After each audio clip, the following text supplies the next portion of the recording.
What if the world is experiencing an economic collapse, but that collapse is actually an exposure? What if inflation, debt, inequality, and financial anxiety are not just signs that the system is failing, but signs that it's finally being seen clearly? Because systems don't usually collapse when they're weak, they collapse when their hidden flaws are exposed. And the flaw no one talks about is why this system was never meant to exist in the first place. But before we talk about what the flaw is, we need to talk about why almost everyone on Earth feels anxious right now, even when they can't explain why. Because that anxiety isn't random. Before the numbers, pause for a moment. Think about the last time you checked prices and felt something tighten. Not panic, not fear, just a quiet pressure. You're working, you're planning, you're doing what you're supposed to do, and yet something doesn't feel stable anymore, even when nothing is technically wrong. That feeling isn't imagination, it's not weakness, and it's not personal failure. It's what happens when a system begins to slip beneath the surface before it breaks visibly.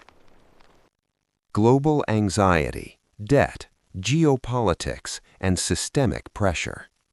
Imagine a world where the promise of prosperity is now measured not in rising incomes or abundant opportunity, but in rising debt. Today, the world's governments, corporations, and households are carrying an unprecedented burden of debt, so large that it has become one of the defining forces shaping national policies, international relations, and economic confidence. According to recent data, global public debt stands at well over $100 trillion, and the broader picture of total global debt has climbed into the hundreds of trillions, with major trackers reporting totals above $300 trillion in overall obligations. This isn't an abstract number. It means some of the richest countries on Earth are spending more on interest payments and debt servicing than on future-building investments. Japan, for example, carries government debt that exceeds 200% of its GDP, more than twice its annual economic output. The United States, the world's largest economy, carries public debt levels hovering around and at times exceeding 100% of GDP in various measures. France, one of Europe's oldest stable democracies, has seen its public debt rise to record levels above 100% of GDP, consuming vast resources simply to service obligations rather than expand jobs or innovation. And global financial institutions continue warning that this trajectory is not stabilizing, that global debt burdens are pressuring nations toward levels not seen since major historic upheavals. The debt burden changes everything. This scale of indebtedness does not exist in a vacuum. It shapes government choices, corporate behavior, and every ordinary person's economic reality. When governments are weighed down by debt, fiscal flexibility evaporates, less money for health, education, and support for families. Borrowing costs rise, pushing nations toward austerity measures or cuts. Political tension grows as policymakers fight over taxes, spending priorities, and public trust. It also intensifies geopolitical competition. Countries with large debts have less freedom to pursue independent strategies. They must negotiate with lenders, global institutions, or foreign creditors. Sometimes debt diplomacy becomes a tool of influence. China's expansion of loan networks across Africa and Asia has created strategic leverage far beyond simple economics. In Latin America, nations like Venezuela have faced decades of economic paralysis after defaulting on massive external debts, so extensive they have overwhelmed the country's ability to function normally. These defaults don't just strain economies, they erode political stability, create humanitarian crises, and reconfigure regional alliances. Meanwhile, the specter of debt distress in Africa and parts of Asia is forcing governments to divert funds from education, healthcare, and essential services simply to meet interest payments, a dynamic that fuels social tensions and threatens long-term development. Debt equals geopolitical tension and social strain. The cumulative effect of this debt burden is visible in political headlines across the globe. Governments struggling to balance budgets, currency volatility tied to rising borrowing costs, trade tensions amplified by fiscal competition, public protest movements against austerity and inequality. These pressures show up not just in economic forecasts, but in street-level anxiety. Families who see prices rising, savings shrinking, and security evaporating. And yet, this sense of instability is more than a response to prices or interest rates. It is a collective recognition that the foundational assurances once offered by economic systems are no longer delivering the security they once promised. Anxiety that is structural, not psychological. This widespread unease, felt from Tokyo to New York, from Lagos to Paris, is not just economic worry or financial stress, it is systemic anxiety. A subconscious perception that something in the global framework is no longer trustworthy, no longer stable, no longer sustainable. The numbers confirm this reality. High and rising global debt, major economies borrowing more than they produce annually, chronic fiscal gaps forcing governments into difficult choices. These conditions are not isolated, they are connected symptoms of a deeper strain. This brings us to an essential question. What if this anxiety, experienced by millions across nations, across economic classes, is not just fear of the future, but a signal that the system itself is being revealed for what it really is? And that is where we begin to see something far beyond surface collapse. The wrong hunt. Why the world is chasing symptoms, not the cause. When anxiety rises, the human instinct is to look for something to fix. So governments hold emergency meetings. Economists adjust their models. Media panels argue late into the night. Experts point fingers, offer forecasts, prescribe solutions, and almost everyone agrees on a familiar list of culprits. They say the system is collapsing because of greed, because of excessive self-interest, because nations are drowning in debt, because people are consuming too much, because corporations speculate instead of producing, because resources are depleting, because wealth is concentrating at the top, because governance is weak and corruption is rampant, because growth has become unsustainable. All of this sounds convincing, and none of it is false. But there is a problem. These explanations describe what is happening, not why it must happen. They are diagnoses of symptoms, not identification of the disease. It is like standing beside a patient with a dangerously high fever and arguing endlessly about how to keep the fever down, without ever asking what is causing the fever in the first place. Why the usual explanations don't go deep enough. Take greed, for example. Greed, defined as the pursuit of insatiable wants, is a normal survival instinct in a truly scarce environment. In nature, scarcity produces competition. Competition produces hoarding. Hoarding produces exclusion.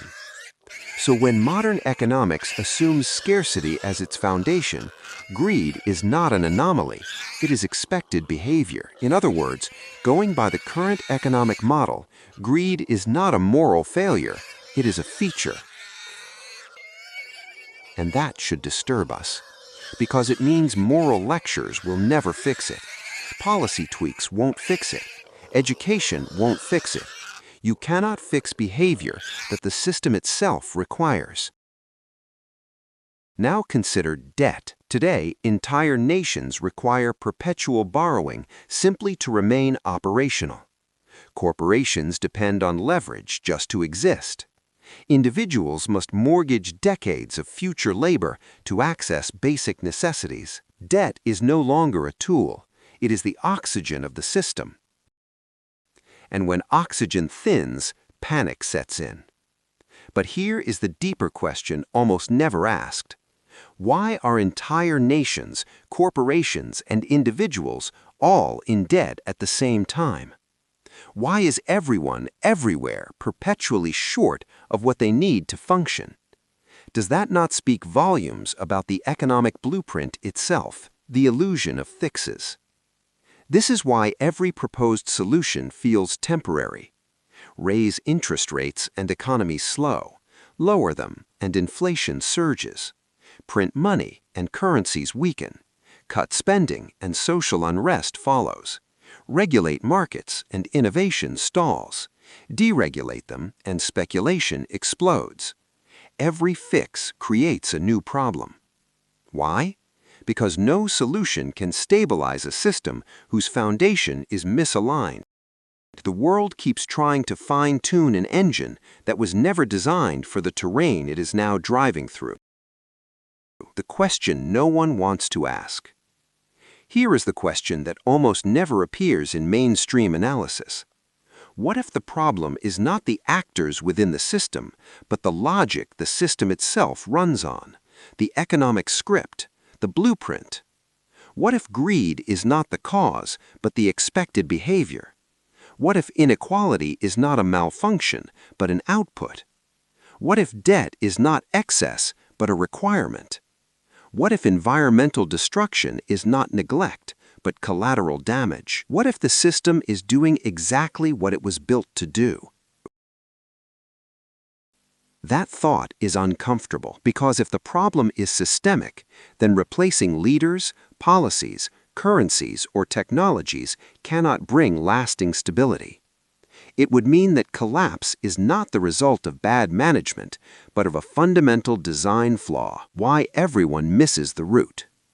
The reason this root is rarely discussed is because it sits beneath ideology, culture, and education.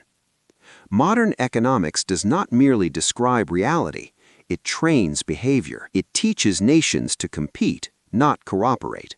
Corporations to maximize profit, not stewardship.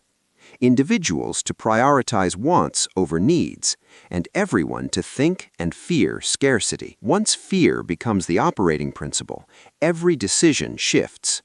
Hoarding becomes rational, exploitation becomes efficient, short-term gain becomes survival, long-term balance becomes optional. And when every layer of society, governments, corporations, institutions, and individuals are operating from the same fear-driven framework, instability is not an accident. It is inevitable. When pressure exposes the script, for decades the system remained in force because most people did not understand the script and therefore did not consciously play it. Growth masked imbalance. Debt was pushed into the future. Environmental costs were externalized. Social fractures were patched over. But something has changed. Today, more people understand the rules. More people play the game. And many now exploit its loopholes and push the ideals to their maximum limits just to survive. As a result, pressure has multiplied. Debt is too large to hide. Resources appear too strained to ignore. Inequality is too visible to dismiss. Trust is too eroded to repair easily. And under pressure, systems reveal what they truly are. What we are seeing today is not merely failure, it is exposure. Exposure of assumptions, exposure of priorities, exposure of a logic that was never designed to sustain life, balance, or peace. And to understand why this logic exists at all, we must step back, far back, and examine what the word economy was originally meant to describe. If the problem is not greed, not debt, not corruption, but the logic the system itself runs on, then the most important question becomes this: what exactly is that logic, and who taught the world to operate by it? Because once you identify the operating code, Everything else suddenly makes sense. The hidden flaw: why ego-based systems cannot endure. There is a reason every civilization, no matter how powerful, eventually fractures. Not because people suddenly become greedy, not because leaders suddenly become corrupt, not because technology suddenly fails, but because the logic guiding the system reaches its natural limit. Every system runs on a script, a set of assumptions about human motivation, survival, value. And once that script is misaligned with reality, collapse becomes inevitable. The modern economic system runs on a very specific script. To see that script clearly, we must look at how economics itself is officially defined. One of the most widely accepted definitions in modern economic thought comes from Lionel Robbins, who defined economics this way. Economics is the science which studies human behavior as a relationship between ends and scarce means which have alternative uses. At first glance, this sounds neutral, scientific, objective, reasonable. But read it again carefully. This definition rests on several foundational assumptions. That scarcity defines the human condition. That human wants are effectively unlimited. That resources have competing uses and must be allocated. And that life's central economic problem is managing constraint. From these assumptions, a predictable logic emerges. Competition becomes natural. Self-interest becomes rational, and survival becomes the organizing principle. In other words, modern economics begins not with the eco, our Earth, but with fear of not having enough. And fear always reshapes behavior. Notice something subtle but crucial. Robbins does not define economics as the management of the earth, the care of ecosystems, the stewardship of shared resources. He defines it as a study of behavior, a scientific observation of how humans behave when they are placed under scarce, controlled conditions. In effect, modern economics becomes a kind of global experiment. What happens when humans are told resources are scarce, their wants are unlimited, and survival depends on competing for access? The answer is predictable. Fear-driven behavior, hoarding, competition, exploitation, inequality, waste alongside hunger. This is not a failure of the model. It is the expected outcome of the model. Why the definition is misaligned with the word it uses. Now here is where the hidden flaw becomes unmistakable. The word economics comes from two ancient Greek roots: eco, oikos, household, home, habitat, environment, and nomics, order, management, governance. Put together, economics literally means the management of the household, the earth as a shared home. Land, water, air, life systems, future generations. But modern definitions do not manage the household. They manage their ego under scarcity. They describe how self behaves when resources are framed as limited and access must be fought for. So what the modern world calls economics is really egonomics. Describe how self behaves when resources are framed as limited and access must be fought for. So what the modern world calls economics is really egonomics, a system built around scarcity and self-interest. And once ego is crowned as the driver, collapse is only a matter of time. If resources are scarce, hoarding becomes rational, competition becomes necessary, cooperation becomes risky, restraint becomes foolish. If wants are unlimited, satisfaction is never reached, growth must be endless, consumption must accelerate. And if self-interest is crowned as the primary motivator, trust erodes, inequality expands, waste becomes acceptable, balance becomes impossible. This is not moral commentary, it is systems logic. The model trains behavior and then measures that behavior as proof of its own correctness. Ego-based systems suffer from a fatal contradiction. They require endless growth to remain stable, yet they operate within finite environments. So they must extract faster, produce more, consume quicker, discard larger quantities. Over time, pressure builds at every boundary: environmental, social, psychological, financial. At that point, stability is no longer natural. It must be enforced through debt, through regulation, through control, which only accelerates distrust. This is why collapse is not an accident. It is not a failure of intelligence. It is not a failure of effort. It is not even a failure of leadership. It is the inevitable result of pushing an ego scarcity model to its limits. The hidden flaw no one names. Here is the hidden flaw no one likes to talk about. The modern economic system is not malfunctioning. It is working exactly as its assumptions dictate. And that is precisely why it cannot endure. Because any system that elevates ego above love, scarcity above abundance, and self above the whole will eventually consume the very foundation it depends on. If what the modern world calls economics is really egonomics, a system built around scarcity and self-interest, then a simple question follows. What does true economics actually mean? What would the system look like if it were built around managing the earth as a shared household, rather than managing ego under scarcity? And where did that idea come from in the first place? What we've done in this episode is not predict collapse.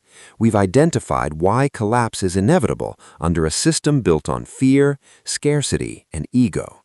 We haven't blamed individuals. We haven't blamed governments. We haven't blamed technology. We've named the logic.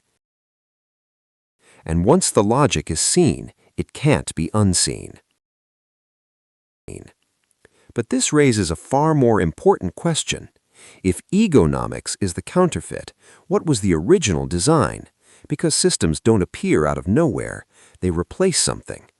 In episode 2, titled Before Money Existed, The System That Was Lost, this is where the story changes. We go back, not to theory, not to philosophy, but to the earliest record explaining how life, work, provision, and abundance were meant to function before fear entered the equation.